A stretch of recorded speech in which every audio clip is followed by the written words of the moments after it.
Cześć! Dzisiaj pokażę Wam, jak wyczyścić historię przeglądania na naszej przeglądarce w telefonie Samsung Galaxy S24. Zapraszam do oglądania.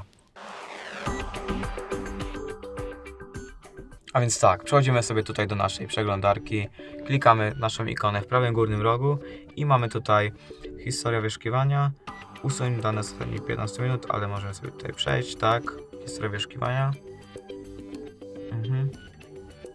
Możemy sobie włączyć auto usuwanie, jak widzicie. Tak. I tutaj po prostu możemy kliknąć usuń i usuń całą aktywność.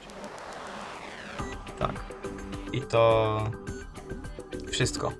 Jak widzicie, nasza historia już jest pusta. Mam nadzieję, że Wam pomogłem. Trzymajcie się. Cześć.